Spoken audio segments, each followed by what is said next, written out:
The smell reached them before the buildings did. Diesel exhaust and something else. Cooked food. Real cooked food. The kind that comes from a kitchen with a roof over it and a fire that has been burning for hours. Joachim Peiper's lead elements entered Honsfeld at approximately 5:30 in the morning on the 17th of December 1944, and what they found there stopped even men who thought they had stopped being surprised by anything. The Americans had left in a hurry, that much was obvious within the first 60 seconds. Not rooted, not exactly, but gone fast enough that the coffee was still warm in the cups. Still warm. Peiper's men moved through the billets with their weapons up and their eyes moving, and what those eyes found would be discussed in the division's after-action reports, in post-war interrogations, in the personal letters that some of these men would eventually write from prison cells and from small apartments in post-war Germany, still trying to explain what they had seen and what it meant. There were shower facilities. There were Red Cross packages stacked against a wall, unopened. There were sleeping bags of a quality that German quartermasters could not have sourced in the autumn of '44 at any price. There was a gramophone. There was a calendar on the wall with days crossed off, the neat domestic gesture of a man counting toward something, toward home, toward Christmas, toward a date that now would not arrive on schedule. Peiper himself walked through at least one of these buildings. What he concluded from what he saw would shape every decision he made in the hours that followed. Whether that conclusion was correct, whether it was even possible for it to be correct, is a question that the evidence has never fully resolved. Part 1. Two Armies, Two Worlds. The 1st SS Panzer Division Leibstandarte Adolf Hitler was not, by December of 1944, the same formation that had paraded down the Unter den Linden in 1933. That unit had been Hitler's ceremonial bodyguard, tall men with perfect Aryan measurements selected for their chins and their chest circumferences, drilled to stand motionless for 8 hours at a time. By the winter of '44, the Leibstandarte was something else entirely. It was a battle-hardened armoured division that had spent 3 years on the Eastern Front learning a form of warfare that the Western Allies had not yet encountered at close range. Not the clean, fast war of 1940, something harder, something that had burned the sentimentality out of the men who survived it. Peiper personally had commanded the 3rd Battalion of the 2nd SS Panzer Grenadier Regiment on the Eastern Front during the winter of '42 and '43. In a single week during the Kharkov counteroffensive of February '43, his unit covered over 80 kilometers in conditions that killed men who stopped moving. The temperature dropped to -32°C on at least 3 documented nights. His battalion took villages by momentum alone, without waiting for flanking units, without waiting for orders, because the orders would arrive after the moment had passed. He was 29 years old, and already something that the Wehrmacht's own officers regarded with a mixture of admiration and unease. Here is what the Eastern Front did to men like Peiper. It did not make them brave, they were already brave. It made them contemptuous. Contemptuous of hesitation, contemptuous of comfort, contemptuous of any enemy who had not been tested in the same furnace. When German officers in the East spoke of American soldiers in late '44, the words they used most often was weich, soft. Not cowardly necessarily, soft. Men who had grown up in a country that had not been bombed, had not been occupied, had not watched their cities burn. Men who, in the German estimation, fought well enough when they had to, but who had not yet learned that war has a level below the one they knew. This contempt was not entirely irrational. It was based on something real. The American 99th Infantry Division, which held the sector around Honsfeld before the German offensive, had arrived in Europe in November of '44, 1 month before the Ardennes offensive. 1 month. They had been in the line for approximately 5 weeks when the German guns opened on the morning of December 16th. They were, by any honest assessment, green. Their average age was 22. Their average time in combat was measured in weeks. Many of their NCOs had never heard a German artillery barrage before the morning of the 16th. when approximately 650 guns opened simultaneously along an 85-kilometer front. Stop and think about that for a moment. 650 guns along 85 kilometers in the pre-dawn dark of a Belgian winter. The 99th had trained hard. Their officers were not fools. Their equipment was, in many respects, superior to what the Germans could field. The M1 Garand rifle was faster and more reliable than the Kar-98. American artillery communications were better. American logistics, the system that kept men fed, supplied, and reinforced, was so far superior to the German equivalent that German supply officers studying captured American manuals sometimes refused to believe the numbers were real.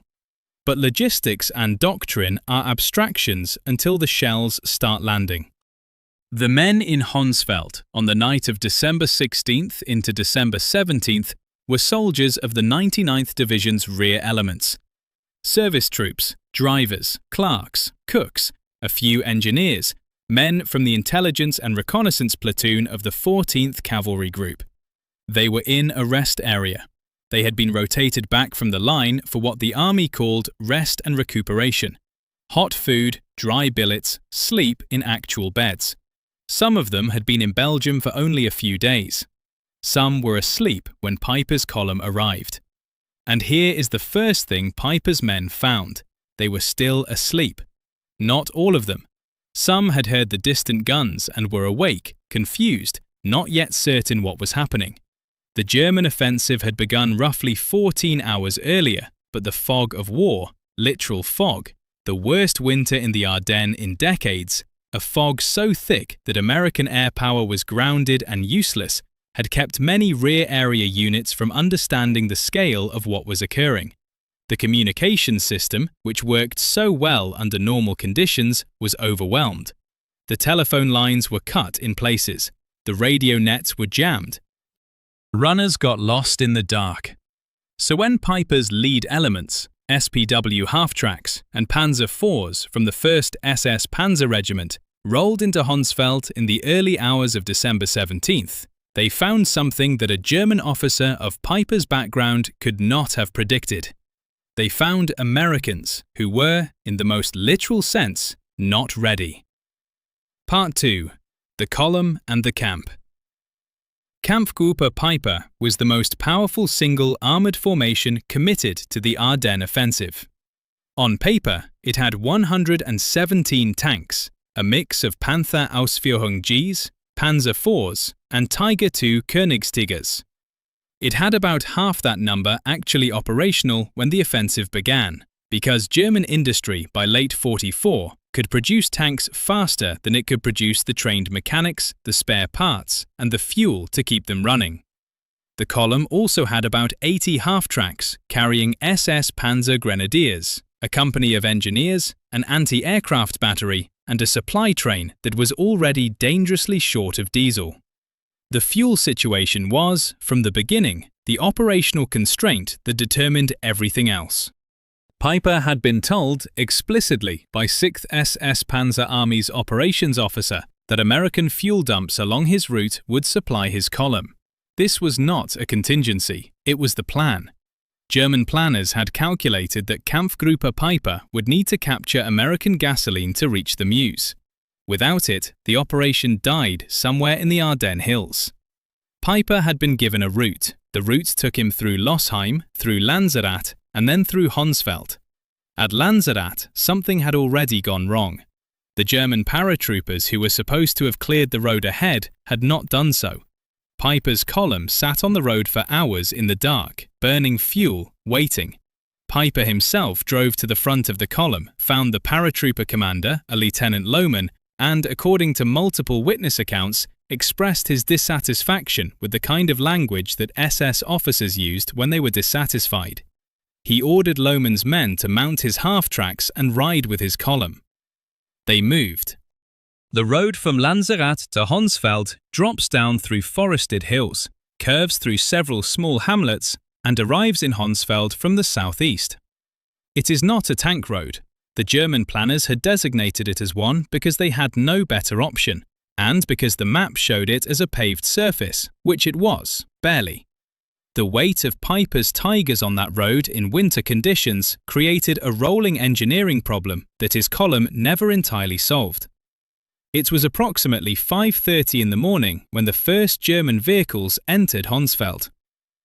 Now meet the man on the other side of this collision. Private First Class William Widener, 19 years old, from Roanoke, Virginia, a driver with the 612 Tank Destroyer Battalion attached to the 99th Infantry Division. Widener had grown up in the Roanoke Valley, the son of a furniture factory worker.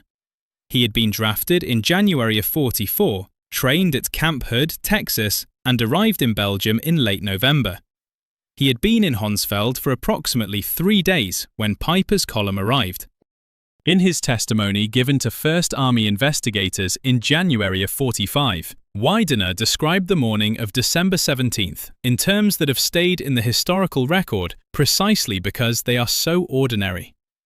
He said he heard the tanks but thought they were American. He said he went outside to look. He said he saw the crosses on the vehicles and went back inside and hid under a bed. Hold that image for a moment. Not a failure of courage, a rational response to an impossible situation.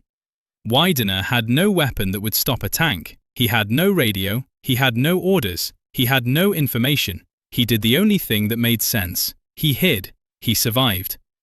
He was captured later that morning, held briefly, and released when the column moved on. Peiper had no interest in prisoners, no capacity to hold them, and no time for anything that did not advance his column toward the Meuse. Widener was one of hundreds of Americans in Honsfeld that morning who faced the same calculation.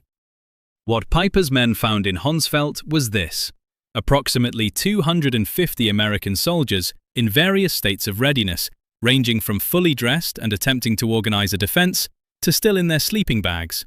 They found vehicles, jeeps, trucks, half-tracks, tank destroyers, some of them with engines still warm, abandoned in the streets and in the yards of the village houses. They found equipment, weapons, food, and they found something that stopped some of Peiper's more observant officers cold. They found the food. This requires explanation, because in the context of December 1944, the food in an American rest camp was not a trivial detail. It was a document. It told you something precise and measurable about the industrial civilization that had produced the army eating it. The American army in late '44 fed its soldiers from a system that had no equivalent on the German side. The K ration, the individual combat ration carried by American soldiers, contained approximately 3,000 calories per day, packaged in waxed cardboard boxes, organized into breakfast, dinner, and supper units. Each unit contained a canned meat component, biscuits, a compressed cereal or bouillon bar, sugar, instant coffee or lemon powder, a candy bar, cigarettes, chewing gum, water purification tablets, toilet paper, and a small wooden spoon. This was the field ration, the combat ration, the minimum. In a rest area, Americans ate hot food. Mess halls or field kitchens operated by quartermaster corps cooks who had been trained in the same systematic, industrial way that the American army trained everything. The menus were planned by nutritionists. The caloric content was calculated. The variety was deliberate, not because army nutritionists were sentimental about the soldiers' comfort, but because research had established that dietary monotony degraded combat performance.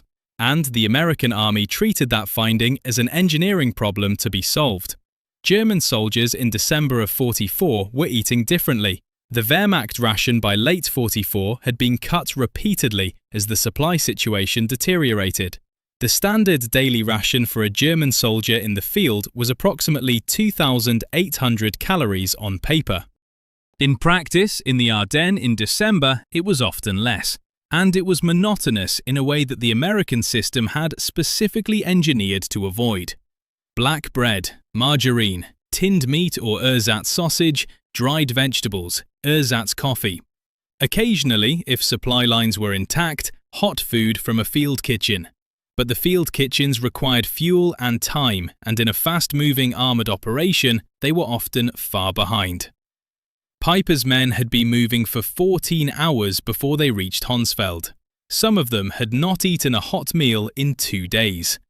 What they found in the abandoned American billets, hot food still on tables, coffee still warm in urns, Christmas packages from home stacked in corners, cigarettes in quantities that a German soldier in '44 would have considered extraordinary, was not just food. It was evidence. Evidence of an industrial capacity that the Reich's propaganda had told them was exaggerated, was mythologized, was not as overwhelming as the enemy claimed. It was not exaggerated. And this is the key detail that every account of Honsfeld mentions and none of them fully examines. Part 3. What the evidence said. The SS troopers who moved through Honsfeld on the morning of December 17th were not naive men. They had been in the war for years, many of them. They had seen Soviet supply dumps. They had captured British equipment in the desert, in Normandy, on the Scheldt. They knew what well-supplied armies looked like. But the American rest camp at Honsfeld confronted them with something quantitatively different, and the difference was not subtle. Here is an inventory drawn from multiple sources: American after-action reports, German prisoner of war interrogation transcripts, and the testimony of Belgian civilians who remained in Honsfeld during the German occupation of the village. The list is not complete. It is representative. In the vehicle park, Peiper's men found approximately 30 American wheeled vehicles, jeeps and trucks, that had been abandoned with their keys in the ignition. Not because their drivers were cowards, because their drivers had no time, no orders, and no place to go. Some of the vehicles had their engines running. Several had fuel tanks that were full or nearly full because they had been refueled the previous day in anticipation of routine operations that would now never happen. In the billets, the houses of Honsfeld, whose owners had mostly fled or hidden in their cellars, there were sleeping bags, wool blankets, mattress covers stuffed with straw, and in several houses, actual mattresses that American soldiers had requisitioned from the civilian population. There were personal effects, photographs, letters from home, paperback books, playing cards, dice. There were spare uniforms. There were overshoes, the rubber overshoe that the American army had issued to its soldiers in late '44 to combat trench foot, a piece of equipment the Wehrmacht had not managed to produce in adequate quantities for its own men. There were medical supplies in quantities that made German medics, according to at least 2 interrogation transcripts, simply stare. The American Army's medical supply system, by late '44, was distributing penicillin, a drug that the German pharmaceutical industry had not yet managed to produce in significant quantities as a standard field dressing supplement. American soldiers carried sulfur powder in their individual first aid kits. German soldiers carried a single wound dressing and, if they were lucky, a morphine syringe. The gap was not small. And then there was the gasoline. Peiper found fuel at Honsfeld, not the massive dump he had been promised, that was further along his route, at Bühlingen, but enough to matter. Approximately 50,000 litres of American aviation fuel in cans, stored at a small airstrip on the edge of the village. Aviation fuel, higher octane than what his tanks were designed to run on, but usable in an emergency, and this was an emergency. His column took it. His column needed it. Stop and think about what this means operationally. The German offensive in the Ardennes, the last major German offensive of the war, the operation that Hitler personally designed and that he believed would split the Allied armies and force a negotiated peace, was dependent from its first day on capturing American supplies. The Wehrmacht could not sustain the operation on its own logistics. This was not a secret. It was in the operational planning documents. It was a known constraint, accepted, incorporated into the plan. The plan assumed that the Americans would be in sufficient disarray that their supplies could be captured before they were destroyed. At Honsfeld, on December 17th, that assumption was partially correct. The Americans were in disarray, but the scale of what was left behind, the quantities, the quality, the sheer industrial volume of what 250 American soldiers in a rest area had simply abandoned, told Peiper something that the operational planning documents had not told him. "If this is what Americans leave behind when they run," he is reported to have said to his operations officer, "then what do they have when they stand?" The attribution of that remark is uncertain. It appears in a post-war memoir by one of Peiper's officers, written in the 1960s, and cannot be verified against a contemporary document. But whether Peiper said it or not, the question it contains is the right question, because it points to the central analytical problem of the entire Ardennes offensive. The German planners had calculated American strength in terms of divisions, battalions, tanks, and artillery pieces. They had not calculated, could not fully calculate, the depth of the American system behind those visible units, the supply echelon, the replacement system, the industrial base 3,000 miles away that was producing Sherman tanks at a rate of roughly 2,000 per month, trucks at a rate that defied German comprehension, artillery shells in quantities that German gunners had stopped trying to match and had begun simply trying to survive. At Honsfeld, that system was visible in miniature, in the sleeping bags and the overshoes and the penicillin and the 50,000 litres of aviation fuel, in the Christmas packages, in the warm coffee. Now, here is what the troopers also found that morning, and this is the piece that the history books treat as a footnote, but that is, in some ways, the most important piece of all. They found the Americans sleeping. Not metaphorically, literally. Men in sleeping bags, in beds, in the upstairs rooms of Belgian farmhouses, who had not been woken by the sound of German tanks approaching, because the sound of German tanks approaching was not yet, in their mental map of the world, a thing that could happen in this place at this time. They had been in a rest area. They were resting. The German soldiers who woke those Americans, who pulled them out of sleeping bags at gunpoint, who herded them into the streets in their underwear in December cold, were, according to multiple accounts from both sides, struck by something. Not pity, not contempt exactly, something more complicated. Several German accounts from Honsfeld describe American prisoners who were confused rather than afraid. Men who asked questions, "What is happening? Where are you taking us? Is this a drill?" with a sincerity that suggested they genuinely did not know. A German soldier who had been on the Eastern Front did not ask questions like that. A German soldier on the Eastern Front knew, by reflex, by the marrow of his training, that when enemy armor arrived in your position at 5:30 in the morning, the only questions were how many of them and which way out. The Americans in Honsfeld had not yet learned that reflex. They had been in combat for 5 weeks. Peiper's men had been in combat for 3 years. And this gap, this precise, measurable gap in experience, is what the rest camp at Honsfeld revealed more clearly than any intelligence report. The Americans were not soft in the sense of cowardly. They were soft in the sense of unfinished. They were soldiers who had not yet been completed by the thing that completes soldiers, which is the experience of being on the wrong end of a surprise. Part 4. The Forensic Verdict. Here is the forensic verdict of this investigation. What Kampfgruppe Peiper found at Honsfeld on December 17, 1944, was a precise and legible document about the nature of the enemy they faced. Legible, that is, if you knew how to read it, and Peiper knew how to read it. The question is whether he read it correctly. The evidence pointed in 2 directions simultaneously, and the 2 directions led to opposite conclusions. Direction 1. The Americans were vulnerable. The quantity and quality of abandoned equipment at Honsfeld confirmed that American rear area security was inadequate, that American soldiers in rest areas were genuinely unprepared for armoured assault, and that the shock effect of the German offensive had created real tactical opportunities. This reading was correct. It was confirmed by the next 72 hours, during which Kampfgruppe Peiper advanced further and faster than almost any other German unit in the offensive, capturing Bühlingen, reaching Ligneuville, arriving at Stoumont before American resistance finally coalesced into something that could stop him. Direction 2. The Americans were not what the Germans thought they were.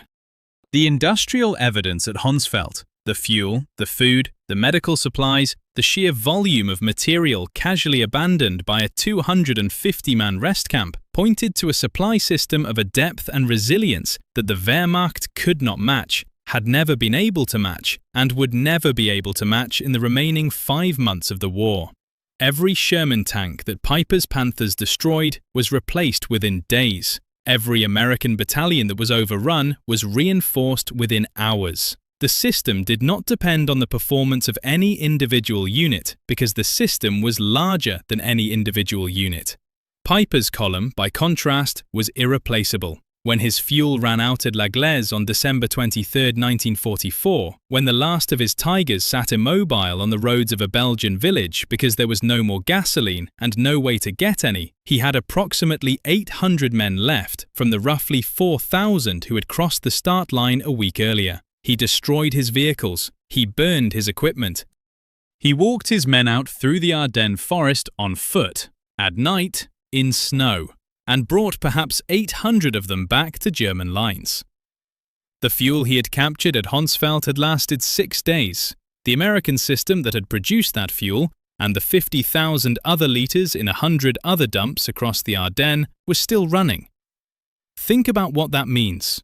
The German army that entered the Ardennes in December of 44 was, in many respects, still formidable. Its soldiers were experienced. Its officers were skilled. Its doctrine, the tradition of Auftragstaktik, of mission-type orders and decentralized initiative, was the best tactical system in the world for its era. Peiper himself was genuinely one of the most capable armoured commanders of the war, whatever else he was, whatever else he did at Malmedy and Ligneuville and the other places where his column left its darker marks on the historical record. But formidable is not the same as viable. And by December of 44, the German war machine was formidable and not viable. The gap between what it could do in a single brilliant operation and what it could sustain over time had become unbridgeable. Honsfeld was a microcosm of that gap. Peiper's men swept through it with professional violence and captured everything in sight. And what they captured told them, if they were reading carefully, that the thing they were fighting was not a force that could be broken by a single brilliant operation. It was a system. And systems do not break. They absorb. Now for the harder question, the one that Honsfeld forces us to ask about the American side. The men who were caught sleeping at Honsfeld, the drivers and clerks and cooks who woke up to SS troopers in their billets, were not, in any meaningful sense, failures. They were the product of a system that had made a rational calculation, that men in rest areas did not need to sleep in their boots because rest areas were safe. That calculation was wrong on December 17, 1944, but it was right on every other day of the campaign.